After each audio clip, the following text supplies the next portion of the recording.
Kasus Vina Cirebon kali ini udah menemukan titik terang ya guys ya, dimana DPO yang udah dicari-cari polisi 8 tahun ya udah tertangkap salah satunya, yaitu pelaku otak pembunuhannya itu Egy guys ya.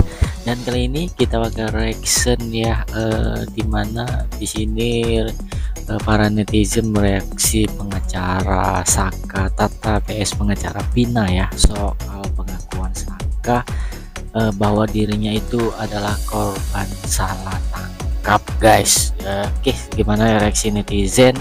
Dan kali ini gua bakal reaction di channel Ola N guys. Oke, kita langsung aja ke videonya, check it out.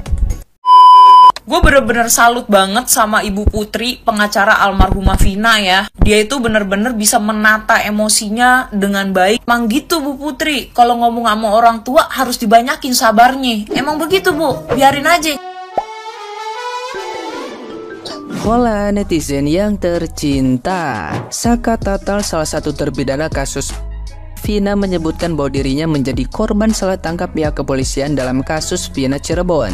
Ia mengaku tidak terlibat dalam kasus tersebut. Hal itu pun dibeberkan oleh sang kuasa hukum Saka Tata dalam program acara Catatan Demokrasi di TV One. Dalam acara tersebut juga turut hadir kuasa hukum Vina. Keduanya pun sempat terlibat aksi saling serang argumen. Kuasa hukum Vina yang bernama Putri juga menjawab pernyataan kuasa hukum Saka yang membeberkan proses persidangan Saka. Namun kuasa hukum Saka mengamuk dan mengancam akan keluar dari studio. Ia pun menjelaskan apa yang terjadi di persidangan kasus Vina Cirebon.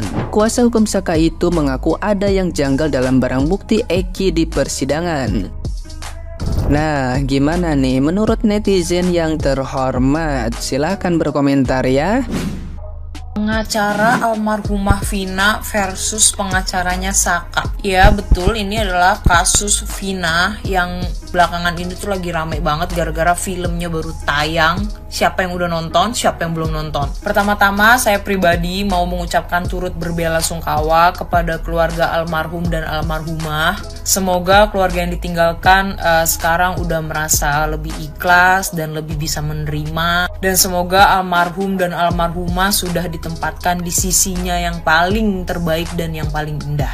Meskipun memang keadilan itu harus diusut dan tetap ditegakkan. Nih ya guys, gue bingung deh kenapa public speaking pengacaranya Saka tuh kayak begitu sih. Bahkan tuh gue juga sampai nggak sadar dan nggak nyangka kalau ibu-ibu itu tuh adalah seorang pengacara gitu. Gue kira tuh dia itu adalah ibunya si Saka atau neneknya Saka atau ibu-ibu yang kemarin tuh nongol di demo itu loh. Tahu nggak sih kalian yang heboh tuh siapa sih? Itu bu siapa sih namanya, lupa gue. Lagian masa ya kali sih pengacara ngomongnya saya tidak suka diinterogasi, terus saya yang menjelaskan atau saya keluar lah. Bisa begitu? Kayak mana lah ini, macam mana pula kalau orang Jawa ngomongnya piye iki? Wes lah, sakarep mumboh. Jadi kayak kelihatan ya guys, mana pengacara yang terlihat lebih pintar, pengacara yang bicaranya sopan. Gue bingung, ini tuh pengacara yang si emosian ini nih pengacara sesuai budget apa gimana gitu. Gue bener-bener salut banget sama Ibu Putri, pengacara almarhumah Vina ya. Dia itu bener-bener bisa menata emosinya dengan baik gitu.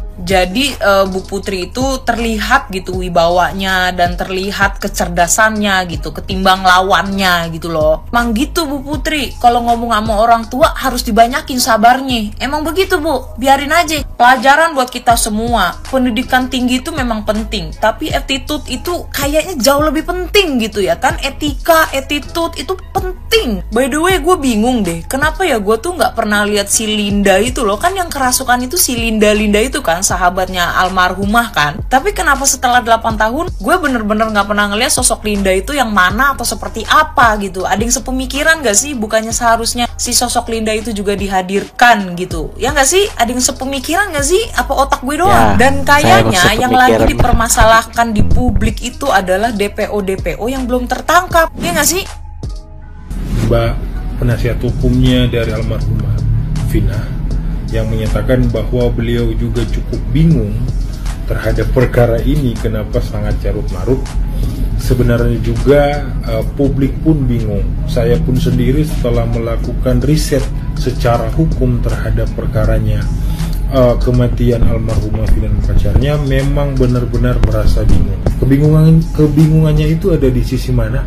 Nih saya perlihatkan. Kebingungan saya itu ada pada wilayah pengklasifikasian perkara di dalam persidangan. Nah, ini biasanya adalah situs bagi para praktisi hukum atau para advokat atau pengacara untuk melakukan pencarian berkas perkara.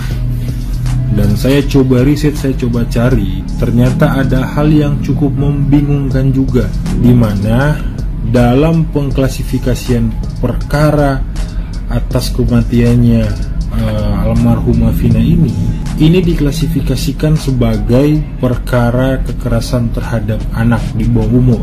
Namun perlu untuk kita lihat dalam pengklasifikasiannya, ini termasuk dalam perkara pidana umum atau pembunuhan. Begitu juga pada catatan amar. Nah, di sini diklasifikasikan Saka Tatal melakukan tindak pidana bersama-sama untuk melakukan pembunuhan berencana, yang dimana bagi para pengacara itu tahu kalau memang ini adalah pembunuhan berencana, harusnya ini terklasifikasi sebagai pidana umum, bukan sebuah pidana khusus. Itu loh. Tapi apakah di dalam putusan itu ternyata dihubungkan atau dijunto dengan tindak pidana anak? Tapi kan seharusnya di sini juga tetap harus dimuatkan terkait dengan ini adalah tindak pidana biasa.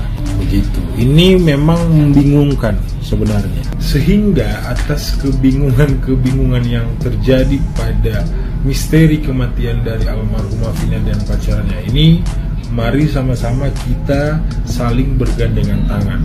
Buat teman-teman praktisi hukum, yuk sama-sama kita gali, kita riset sebenarnya ada apa dengan kematian misterius yang melanda almarhumah Vina dan pacarnya ini. Tak elok untuk kita berdebat, untuk kita saling menyalahkan satu sama lain. Pun kalau mau dibicarakan dari sisinya si Saka Tatal ini, sebenarnya banyak juga kejanggalan dalam pro justisia atau prosedur penanganan perkara hingga ke persidangan, yang dimana di video-video sebelumnya saya sudah coba menjelaskan ada perbedaan antara olah TKP Polres dan Polsek, ada perbedaan hasil otopsi yang dilakukan oleh kepolisian dengan kejaksaan pada saat dibawa di penuntutan, sehingga inilah perlu untuk sama-sama kita kawal kasus kematian agar tidak terjadi lagi kepada siapapun perkara-perkara seperti ini.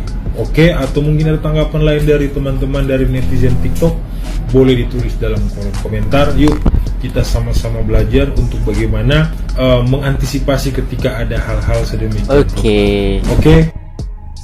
Aku sebenarnya nggak terlalu banyak ngikutin kasus Vina ini, cuman memang ini berhubung viral dan mereka tuh semua sangat prihatin atas kasus Vina ini yang berasal dari Cirebon. Jujur aku ngeliat tuh sedih sih. Maksudnya gini ya, aku nggak terlalu ikutin kasus ini, tapi aku bisa merasakan betapa kasus ini tuh misteri, dan sebenarnya ini kasus yang sangat menyedihkan ya. Kenapa menyedihkan? Karena aku melihat pelaku tuh banyak yang menyangkal, terus bahkan terkesan merekayasa kasus ini, terus terkesan mau lari, nggak mengakui perbuatan. Ya kan? Jadi itu yang membuat aku sedih ya. Maksudnya gini ya, katakanlah itu sudah takdirnya almarhum untuk meninggal dengan cara seperti itu. Cuman bagi Anda yang melakukan kejahatan ini, perasaan Anda itu di mana? Ya, kok Anda sudah mengambil nyawa orang, Anda mengelak pula. Sedih sekali teman-teman, sebenarnya kasus-kasus kayak begini tuh sebenarnya menurut aku banyak di Indonesia, hanya tidak dipublish, tidak terpublikasikan. Saya yakin di sana masih ada kasus seperti ini yang juga dimana ini tidak terpublikasikan. Tapi dengan munculnya kasus ini menurut aku itu mewakili ya. Aku cuma mau bertanya aja, kenapa manusia di zaman ini kok mereka tega sekali menyakiti ya? Sudah melakukan, mereka merebut nyawa orang, tapi mereka nggak mengakui direkayasa pula. Maksud saya gini, kalau kamu udah melakukan, ya udah kamu ngaku aja lah ya. Dari beberapa jurnal yang aku baca, terkesan kasus ini tuh mereka rekayasa, terkesan ada apa ya, si pelaku tuh terkesan lari, si pelaku tuh nggak tahu juga ya, maksudnya bener nggak sih, terkesan menyangkal ya, terkesan mengakui tapi tidak jujur ya. Sedih aja aku lihat sih, maksudnya kok bisa kayak gitu ya. Hati nurani Anda itu loh sudah mengambil nyawa orang tapi masih bisa aja napas dengan lega ya. Itu kan nyawa ya. Kita nyakitin hati orang aja kita tuh sedih ya, tiba waktunya kita nyesel, kita sedih, kita nangis ya kan. Tapi kalau kita udah ngambil nyawa orang, kita masih bisa lari, itu udah di luar melebihi dari kata merugikan. Kalau kita udah ambil nyawa orang terus kita masih lari, napas enak-enak di luar, sementara orang yang sudah kita ambil nyawanya udah pergi untuk selamanya, dan keluarganya menanggung beban yang sangat berat. Apalagi kalau si keluarga ini yang kita tindas tuh mereka tuh orang susah ya, luka batinnya parah ya, mereka kehilangan keluarganya, mereka termemori terus keluarganya udah pergi. Ketika ingat itu sakit. Aku cuma mau nanya ya, yang suka ngambil nyawa orang, kok Anda tega gitu loh ya, kayak gitu ya. Seandainya polisi penindak hukum di bumi ini nggak ada, mungkin Anda akan lari terus di saat Anda sudah mengambil nyawa orang. Aku cuma mau tanya, setahu aku kalau manusia yang baik, jangankan mengambil nyawa orang ya, nyakitin aja nggak tega ya. Kita salah kata-kata aja sama orang, kalau kita baik kita tuh gelisah ya. Apalagi kalau kita udah ngambil nyawa orang terus kita nggak ngakuin, kita lari ya. Gimana ya, kalau aku nggak bisa tenang ya, nggak bisa tenang aku kalau udah gituin orang. Aku salah kata-kata sama orang aja aku nggak tenang tidur, gimana udah kayak gitu ya. Tapi hati Anda itu loh yang sudah terlibat di kasus ini, aku sih berharap Anda jujur aja, terima hukuman aja udah, nggak usah lari A B C D ya. Nggak usah berusaha ditutupi, percuma, nanti akan terbuka juga. Intinya ya nggak usah ambil nyawa orang lah ya. Gimana sih, orang yang udah salah tuh sekalipun dia nyakitin kita harus maafkan, harus bisa lah ya. Sebagai orang yang baik, mungkin pada saat Anda terluka, Anda tuh susah memaafkan dan mungkin sakit hati. Tapi sebagai manusia yang baik, Anda harus bisa memaafkan. Kalau Anda disakiti nggak bisa memaafkan sampai mengambil nyawa orang, karena kasus ini kan kalau nggak salah ya para netizen ya, aku minta maaf kalau aku salah ya. Kalau nggak salah, karena aku nggak terlalu ngikutin, cuma aku lihat postingannya rame, aku sedih. Awalnya kan karena si perempuan itu ngeludahin, sakit hati, dia suka sama si laki-laki ini, suka sama ini perempuan, tapi perempuan ini dia tuh ngeludahin atau gimana ya. Ya intinya sakit hati lah ya kan. Tapi sakit hatinya kita, masa nggak ada hati kita untuk memaafkan orang lain. Semoga ya kita jangan berbuat kayak gitu deh. Sedih aku lihat kasus ini ya,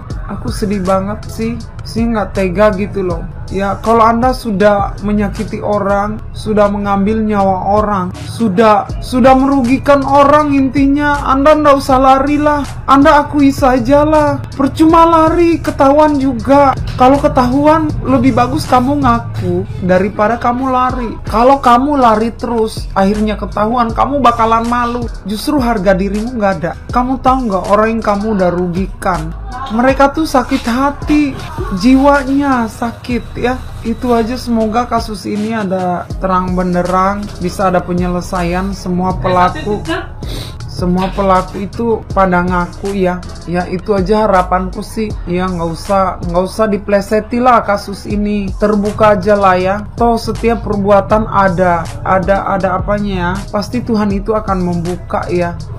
Harus sabar ya jadi orang, jangan pendendam, jangan ambil nyawa orang, kasihan ya. Nggak tega aku lihat kasus ini, jujur. Oke, itu tadi ya penjelasan dari netizen mengenai kasus Vina guys ya. Kita doain aja ya, semoga nanti kasusnya menemui titik terang dan pelaku yang belum ditangkap nanti tertangkap semua ya, karena polisi sedang berusaha ya guys ya. Kita doain aja, Semoga polisinya berhasil ya menangkap pelaku yang belum tertangkap, dan yang satu udah tertangkap yaitu otak dari kasus ini yaitu Peggy ya. Peggy ya. Oke, buat teman-teman cukup share reaction gue. Maaf jika ada salah-salah kata. Saya akhiri. Wassalamualaikum warahmatullahi wabarakatuh.